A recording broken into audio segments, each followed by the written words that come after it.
اعوذ باللہ من الشیطان الرجیم بسم اللہ الرحمن الرحیم ان ربکم اللہ الذی خلق السماوات والارض فی 6 ایام ثم استوى على العرش يغشي الليل النهار يطلبه حثيثا والشمس والقمر والنجوم مسخرات بأمره ألا له الخلق والأمر تبارك الله رب العالمين ادعوا ربكم تضرعا وخفية إنه لا يحب المعتدين ولا تفسدوا في الأرض بعد إصلاحها وادعوه خوفا وطمعا إن رحمة الله قريب من المحسنين.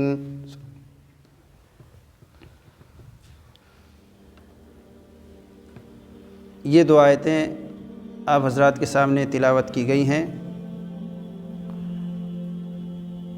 پہلی آیت میں اللہ تعالیٰ کی عظیم الشان قدرت کا ذکر ہے کہ اس نے زمین و آسمان کو کس طرح پیدا کیا، یعنی پورے عالم کی تخلیق کیسے وجود میں آئی، اس آیت میں ذکر ہے. فرمایا ان ربکم اللہ، بے شک تمہارا پروردگار اللہ ہی ہے.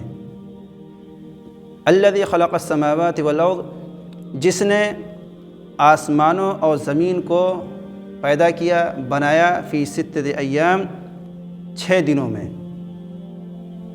6 روز کے وقت میں ان آسمانوں اور زمین کو اس نے پیدا کیا. ثم استوى علی العرش، پھر وہ عرش پر قائم ہوا، جو اس کی شان کے لائق ہے، مناسب ہے. اللہ پاک کی قدرت کا یہاں پر تعارف کرایا گیا ہے کہ اس نے آسمانوں اور زمین کو پیدا کیا. کتنے دنوں میں؟ 6 دنوں میں. اب سوال پیدا یہ ہوتا ہے کہ ان 6 دنوں سے مراد کیا ہے؟ اللہ تعالیٰ کی تو قدرت یہ ہے کہ جس چیز کے بنانے کا، پیدا کرنے کا فیصلہ کرتا ہے، ارادہ کرتا ہے، وہ صرف اتنا کہتا ہے کن فیکون، ہو جا، وہ چیز ہو جاتی ہے. ایک لفظ کن سے چیزیں وجود میں آ جاتی ہیں. مگر کیوں پھر یہاں پر قرآن پاک میں ذکر ہے کہ اللہ پاک نے 6 روز میں زمین و آسمانوں کو پیدا کیا؟ حدیث میں آتا ہے کہ اللہ کے نبی صلی اللہ علیہ وسلم نے فرمایا کہ اللہ تعالیٰ کو وہ کام پسند ہے جو بتدریج کیا جائے، وقار اور غور و فکر اور سنجیدگی کے ساتھ کیا جائے. یہ اللہ تعالیٰ کی طرف سے ہوتا ہے، اور جلد بازی کا کام شیطان کی طرف سے ہوتا ہے. جلد بازی کا کام شیطان کی طرف سے ہوتا ہے. تو دراصل اللہ تعالیٰ نے یہ تعلیم دی انسانوں کو کہ کوئی بھی کام کیا جائے تو بتدریج کیا جائے، جلد بازی میں نہ کیا جائے، آہستہ آہستہ بہت ہی غور و فکر کے ساتھ کوئی کام کیا جائے. ورنہ اللہ تعالیٰ چاہتے تو زمین و آسمان کو ایک لفظ کن میں وجود میں لے آتے. مگر اس سے یہ انسانوں کو تعلیم دی جا رہی ہے کہ کوئی بھی کام ہو وہ آہستہ آہستہ کیا جائے اور انتہائی غور و فکر کے ساتھ کیا جائے، تاکہ وہ کام اچھے سے انجام پائے، مکمل ہو. اور جلد بازی شیطان کا کام ہوتا ہے، شیطان کی طرف سے ہوتا ہے. دوسرا سوال یہ پیدا ہوتا ہے کہ یہ 6 دن کا جو ذکر ہے، 6 روز کا جو ذکر ہے، کیا یہ 6 دن ہماری دنیا کے دن و رات کی طرح ہیں؟ ہماری دنیا کا کے جو دن ہوتے ہیں، یعنی دن رات 24 گھنٹے کا ہوتا ہے، ایک دن اور رات. تو کیا ہماری دنیا کے 6 دنوں کے برابر کے وقت میں اللہ تعالیٰ نے زمین اور آسمانوں کو پیدا کیا؟ ظاہر سی بات ہے، جب اللہ تعالیٰ نے زمین و آسمان کو پیدا کیا تھا تو اس وقت نہ سورج تھا اور نہ چاند. اور آپ کو معلوم ہے کہ دن اور رات جو وجود میں آتے ہیں وہ سورج کی گردش، آفتاب و مہتاب کی گردش اور اس کی حرکت کی وجہ سے دن و رات تبدیل ہوتے رہتے ہیں. دنوں کا جانا، رات کا آنا، یہ آفتاب یعنی سورج کی حرکت کی وجہ سے ہوتا ہے، اس کی گردش کی وجہ سے ہوتا ہے. تو جب اللہ پاک نے زمین اور آسمانوں کو پیدا کیا تو اس وقت یہ دونوں چیزیں نہیں تھیں، تو پھر 6 دن کا ذکر کیا ہے؟ تو جیسا کہ عرض کیا گیا کہ 6 دن سے مراد ہمارے دنیا کے دن نہیں ہیں۔ جیسے جنت میں دن اور رات جو ہوں گے وہ ہماری دنیا کا جو سورج ہے اس کی حرکت کے تابع نہیں ہوں گے، وہاں کا نظام الگ ہے۔ تو ہو سکتا ہے کہ جس طرح جنت میں دن اور رات کا جو بھی نظام ہوگا وہی نظام اس وقت بھی ہوگا جب اللہ تعالیٰ نے زمین اور آسمانوں کو پیدا فرمایا۔ امام احمد بن حنبل بہت اونچے درجے کے عالم ہیں، اور اسی طریقے سے تفسیر کے امام مجاہد رحمۃ اللہ علیہ، ان سے یہ بات مروی ہے کہ انہوں نے فرمایا کہ یہ 6 دن سے مراد آخرت کا دن ہے، دنیا کا دن نہیں ہے۔ اور یہ بات قرآن مجید میں بھی ہے کہ آخرت کا ایک دن دنیا کے 1000 دن کے برابر ہوگا، دنیا کا کہ 1000 دن اور آخرت کا ایک دن برابر۔ تو یہ آخرت کے دن مراد ہیں۔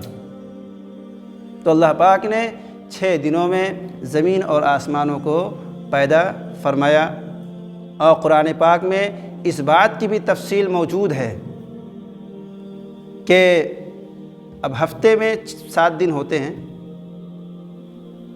6 دن زمین و آسمان اور زمین کے نیچے سے نکلنے والی جو چیزیں ہوتی ہیں، درخت ہیں، معدنیات ہیں، دریا ہیں، درخت ہیں، نباتات ہیں، یہ ساری چیزیں اللہ پاک نے 6 دنوں میں پیدا کیں۔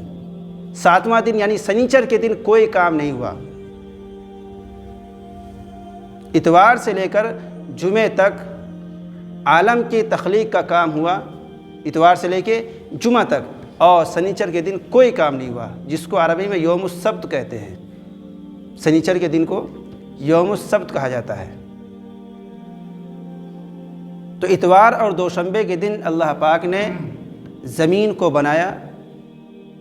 منگل اور بدھ کے دنوں میں اللہ پاک نے زمین کی آباد کاری کے جو سامان ہوتے ہیں، زمین کی آباد کاری کے جو سامان ہوتے ہیں، مثلاً پہاڑ ہیں، دریا ہے، درخت ہیں، نباتات ہیں، ان تمام چیزوں کو اللہ پاک نے پیدا فرمایا۔ اور جمعرات اور جمعے کے دن اللہ پاک نے آسمانوں کو پیدا فرمایا۔ تو اس طریقے سے 6 دن میں عالم کی تخلیق وجود میں آ گئی۔ اسی کا یہاں پہ ذکر ہے، ثم استوى علی العرش، پھر اللہ پاک عرش پر قائم ہو گیا۔ اب یہ عرش کیا ہے اور اللہ تعالیٰ کیسے اس پر قائم ہے، یہ ایک ایسی چیز ہے کہ اس کی کیفیت کسی کو نہیں معلوم۔ امام مالک رحمۃ اللہ علیہ سے یہی سوال کیا گیا کہ استوا علی العرش، کہ عرش کے معنی ہوتے ہیں تخت کے، اور مراد اس سے تخت سلطنت۔ تو اللہ تعالیٰ کس طرح اس پر قائم ہے، اس کی کیفیت کسی کو نہیں معلوم۔ اس کی جو شان ہے، اللہ رب العزت کی جو شان ہے، اپنے شان کے لائق اور مناسب و قائم ہے۔ امام مالک رحمۃ اللہ علیہ سے کسی نے اسی کے بارے میں پوچھا کہ اس کا مطلب کیا ہے، تو امام مالک رحمۃ اللہ علیہ نے جواب دیا کہ استوا علی العرش قرآن پاک کے اندر موجود ہے، اس پر ایمان لانا ضروری ہے، اسے ماننا ضروری ہے، لازم ہے۔ اس کی کیفیت کا علم اللہ تعالیٰ کو ہے۔ اس کے بارے میں سوال کرنا یعنی کھوج بین کرنا، تحقیق کرنا کہ کیا اس کی شکل و صورت ہوگی، کیسے اللہ تعالیٰ اس پر قائم ہوگا، اس طرح سوال کرنا بدعت ہے۔ یہ امام مالک نے ایک اصولی جواب دے دیا۔ اور یہی ہے بھی کہ بہت سی چیزیں ایسی ہوتی ہیں جنہیں متشابہات کہا جاتا ہے علمی اصطلاح میں۔ وہ جس طرح قرآن میں یا حدیث میں آئی ہے اس کو اسی طرح مان لینا چاہیے، اس کی تحقیق میں، اس کی چھان بین میں نہیں پڑھنا چاہیے۔ تو انہی میں سے یہ استواء علی العرش ہے، اللہ تعالیٰ کا قائم ہونا عرش پر۔ یغشی اللیل النہار یطلبہ حثیثا، اللہ تعالیٰ کی قدرت کا ایک منظر آگے بیان کیا گیا ہے، یغشی اللیل النہار، کہ وہ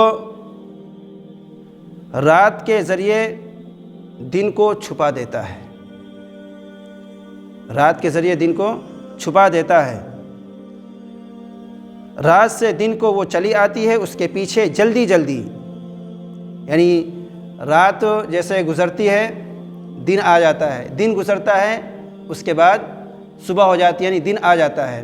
تو اس طریقے سے اللہ پاک نے جو نظام بنایا ہے، رات کا آنا اور دن کا چھپ جانا، چلی جانا، والشمس والقمر والنجوم مسخرات بامرہ، اور اس نے چاند کو، سورج کو اور سیاروں کو پیدا فرمایا۔ نجوم کہتے ہیں سیاروں کو، ستاروں کو، مسخرات بامرہ، اور وہ اللہ تعالیٰ کے تابع فرمان ہیں، یعنی اللہ تعالیٰ نے ان تمام سیاروں کو جن کاموں پر لگا دیا ہے وہ اسی کام میں لگے ہوئے ہیں، اور اللہ تعالیٰ کا جو نظام تکوینی ہے اس نظام تکوینی کے وہ تابع ہیں، اس سے وہ الگ نہیں جا سکتے۔ انسان کس کا تابع ہے؟ مکلف ہے، احکام شریعت کا، شرعی احکام کا انسان مکلف ہے، اس کا پابند ہے۔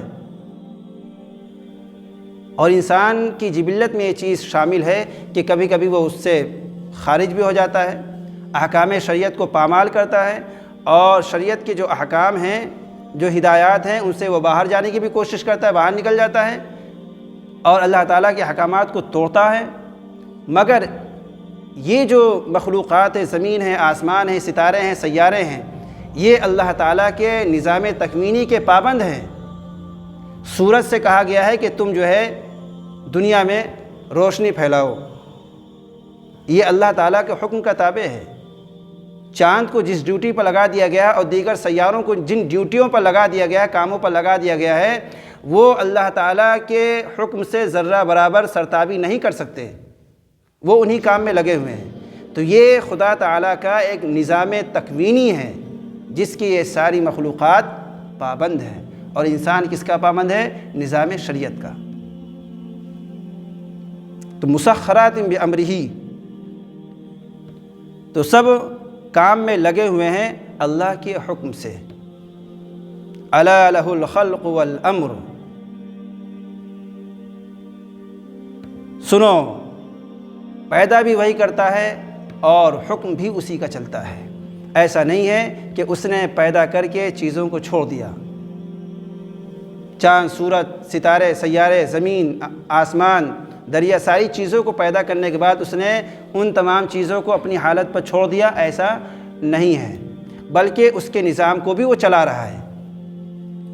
جیسا کہ غیر مذاہب میں یہ عقیدہ پایا جاتا ہے کہ پیدا کسی نے کیا اور چلا کوئی اور رہا ہے، سنسار کسی نے پیدا کیا اور چلانے والا کوئی دوسرا ہے۔ لیکن اللہ تعالیٰ کی یہ صفات کئی جگہ بیان کی گئی ہے، الخلق والامر، لہ الخلق والامر، کہ پیدا بھی اسی نے کیا اور نظام کو چلاتا بھی وہی ہے۔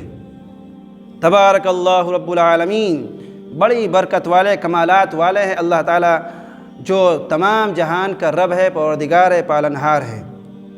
اس آیت کے اندر اللہ تعالیٰ کی عظیم الشان قدرت کا ذکر تھا۔ اب اگلی آیت میں دعا کا ذکر ہے، دعا کے کچھ آداب بتلائے گئے ہیں، اور یہ بتلایا گیا ہے کہ جب زمین و آسمان کا پیدا کرنے والا اتنی طاقت والا ہے، عظیم الشان قدرت کا مالک ہے، تو اسی سے مانگا جائے، دعا اسی سے کی جائے، اپنی ضروریات، اپنی حاجات اسی کے سامنے رکھی جائیں۔ اس کو چھوڑ کر کسی دوسرے کے سامنے ہاتھ پھیلانا، اپنی ضروریات رکھنا، فریاد رسی کرنا، یہ حماقت ہے اور جہالت ہے، اور اس سے بڑا محروم القسمت انسان نہیں ہو سکتا۔ تو اللہ تعالیٰ کی عظمت اور قدرت بیان کرنے کے بعد اس کا ذکر ہے، ادعوا ربکم، کہ اپنے رب سے دعا کیا کرو۔ دعا عربی زبان میں اس کا معنی آتا ہے اپنی ضرورت کسی کے سامنے رکھنا، اپنی ضرورت کے لیے کسی کو پکارنا، کس کے معنی ہے؟ دعا کے معنی ہے۔ یہاں پر اس کے دو معنی ہیں، ایک تو دعا کے معنی میں ہے اور دوسرے مطلق عبادت اور ذکر کے ہیں۔ تو مطلب یہ ہوا کہ اللہ تعالیٰ کے سامنے اپنی حاجات کے لیے دعا مانگو، اپنی حاجات اللہ تعالیٰ سے مانگو، اپنی ضروریات اللہ تعالیٰ سے مانگو، اور دوسرے معنی یہ ہوئے کہ صرف اللہ تعالیٰ کی عبادت کرو اور اسی کو یاد کرو، اسی کا ذکر کرو۔ کس طرح کرو؟ اس کے آداب آگے بتائے گئے۔ تضرع و خفیہ، انداز آپ کا ایسا ہونا چاہیے کہ لگے کہ ہم بے بس ہیں، عاجز ہیں، اور ہم جو ہے پستی کے اندر گرے ہوئے ہیں۔ بے نیازانہ اور متکبرانہ انداز نہیں ہونا چاہیے دعا مانگتے وقت۔ تو دو آداب یہاں بتلائے گئے ہیں۔ ادعوا ربکم تضرعا و خفیہ، کہ اپنے پروردگار سے مانگو، دعا کرو، تذلل کے اظہار کے ساتھ، عاجزی و انکساری کے ساتھ، و خفیہ اور آہستہ۔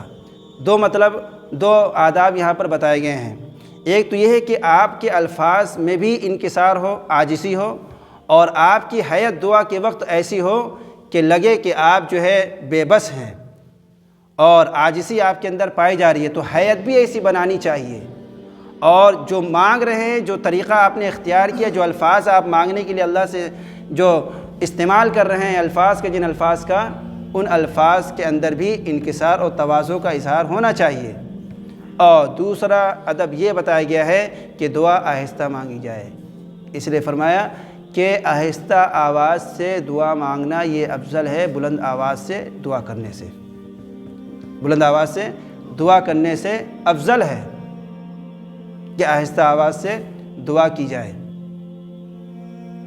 اگر کوئی خاص موقع ہے کہ جہاں پر بلند آواز سے دعا کی جا سکتی ہے تو کوئی مذائقے کی بات نہیں ہے، وہاں پر اجتماعی دعا بلند آواز سے بھی کی جا سکتی ہے، ورنہ افضل یہ ہے عام حالات میں کہ دعا بلند آواز سے نہیں بلکہ آہستہ آواز سے کی جائے، اور انداز عاجزانہ ہو، انکساری ہو، تواضع ہو، متکبرانہ اور بے نیازانہ انداز اور حیت ہماری نہیں ہونی چاہیے۔ دعا کی قبولیت کے لیے شرط یہ ہے کہ ادب کے ساتھ آہستہ آواز میں ہو اور عاجزانہ انداز کے ساتھ ہو۔ انہ لا یحب المعتدین، بے شک اللہ تعالیٰ حد سے آگے بڑھنے والے کو پسند نہیں فرماتا ہے۔ یہ حد سے آگے بڑھنے والے کون ہیں؟ جو دعا میں حد سے آگے بڑھتے ہیں، حد سے تجاوز کرتے ہیں۔ دعا میں حد سے تجاوز کرنا، حد سے آگے بڑھنے کا مطلب کیا ہے؟ ایک مطلب تو یہ ہے کہ ایسی دعا مانگی جائے، اللہ تعالیٰ سے ایسی چیزوں کا مطالبہ کیا جائے جو ناممکن سی بات ہوتی ہے، جو عام عقل انسانی میں نہیں آتی۔ اب کوئی کہے کہ اس مٹی کو اے اللہ میرے لیے سونا بنا دے، تو ایسی دعا کرنا ایک طریقے سے یہ بے ادبی ہے۔ اور دوسرے یہ کہ زور زور سے دعا کرنا، تو جو دعا کے آداب بتلائے گئے ہیں ان آداب کا خیال نہ رکھنا اور ان کی رعایت نہ کرنا، یہ حد سے آگے بڑھنے والے لوگ ہیں۔ اور جو دعا میں یا عبادت میں، کوئی بھی عبادت ہو، حج ہو، روزہ ہو، زکوٰۃ ہو، یا دین کے دوسرے معاملات ہو، عبادات ہوں، اس میں حد سے آگے جو بھی بڑھے گا اللہ تعالیٰ کو وہ ناپسندیدہ ہے، اللہ تعالیٰ اسے پسند نہیں کرتے۔ وَلَا تُفْسِدُوا فِي الْأَرْضِ بَعْدَ إِصْلَاحِهَا، اور زمین میں تم فساد مت مچاؤ، خرابی مت پیدا کرو بعد اس کے کہ اللہ تعالیٰ نے اس کی اصلاح کر دی ہے۔ بعد إِصْلَاحِهَا، اس کی درستی کے بعد زمین میں فساد نہ پھیلاؤ۔ زمین میں فساد پھیلانے کا مطلب کیا ہے؟ فساد کے معنی آتے ہیں خرابی اور بگاڑ کے، اور اصلاح کے معنی آتے ہیں درستی کے، کسی چیز کو درست کر دینا۔ تو زمین میں فساد اور اصلاح، یہ قرآن کی دو اہم اصطلاح ہے، دو اہم الفاظ ہے، ایک ہے فساد اور ایک ہے اصلاح۔ تو اس کا دو مطلب ہے۔ زمین میں فساد پھیلانا، ایک تو یہ کہ اللہ تعالیٰ نے زمین پر جو چیزیں اللہ تعالیٰ نے پیدا فرمائی ہیں، زمین سے جو چیزیں نکلتی ہیں، زمین پر جو چیزیں ہم دیکھ رہے ہیں جو انسانوں کے فائدے کے لیے، مخلوقات کے فائدے کے لیے ہیں، اللہ تعالیٰ نے وہ ساری چیزیں پیدا کر کے زمین میں رکھ کر اس کی اصلاح کر دی ہے۔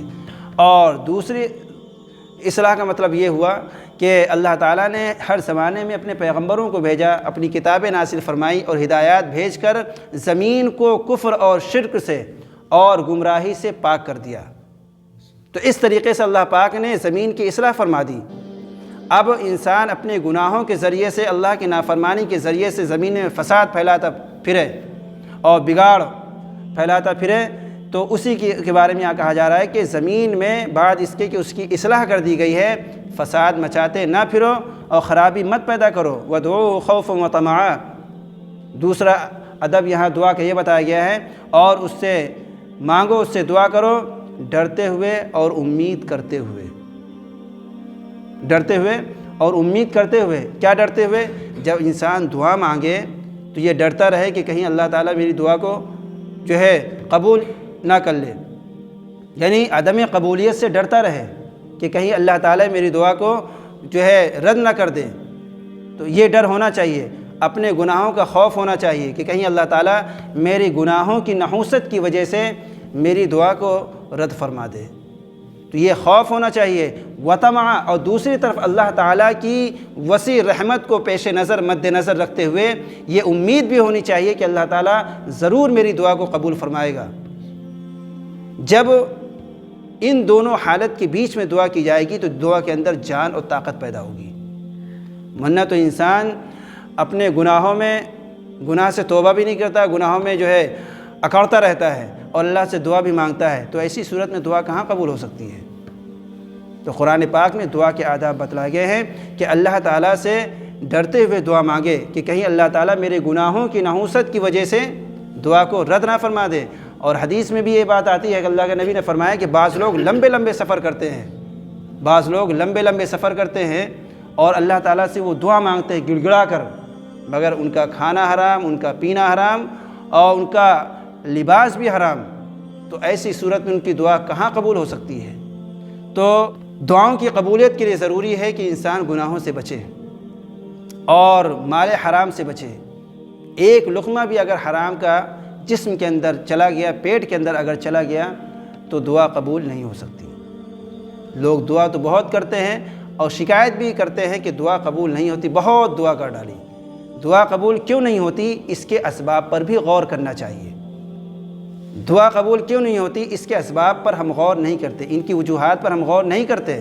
اگر ہم ان کی وجوہات پر غور کریں تو ہماری اصلاح ہو سکتی ہے، تب اللہ تعالیٰ ہماری دعا کو قبول فرمائیں گے۔ اور دل کے اندر یہ بھی ہونی چاہیے کہ جب دعا کریں تو یہ نیت اور دل میں یہ چیز ہونی چاہیے کہ اللہ تعالیٰ میری دعا کو ضرور قبول فرمائیں گے۔ کیوں؟ کیونکہ آگے ہے ان رحمت اللہ قریب من المحسنین، کہ بے شک اللہ تعالیٰ کی رحمت قریب ہے نیک عمل کرنے والوں سے۔ تو جو نیک عمل کرتے ہیں اللہ تعالیٰ کی رحمت ان سے قریب ہوتی ہے، تو اللہ تعالیٰ کی وسیع رحمت سے امید ہے کہ اللہ تعالیٰ میری دعا کو ضرور قبول فرمائیں گے۔ تو اللہ تعالیٰ کی وسیع رحمت کو، کشادہ رحمت کو سامنے رکھتے ہوئے اللہ سے دعا مانگنی چاہیے اور قبولیت کی پوری امید رکھنی چاہیے، اور اپنے گناہوں پر ندامت بھی ہونی چاہیے، تب انشاءاللہ اللہ تعالیٰ ہماری دعاؤں کو قبول فرمائیں گے۔ اللہ تعالیٰ ہم سب کو صحیح سمجھ کے توفیق نصیب فرمائے، اور جو باتیں کہی گئی ہیں ان میں جو غلطی کوتاہیاں ہوئی ہیں اللہ تعالیٰ اسے معاف فرمائے اور ان باتوں پر عمل کرنے کی توفیق عطا فرمائے۔ سبحان اللہ۔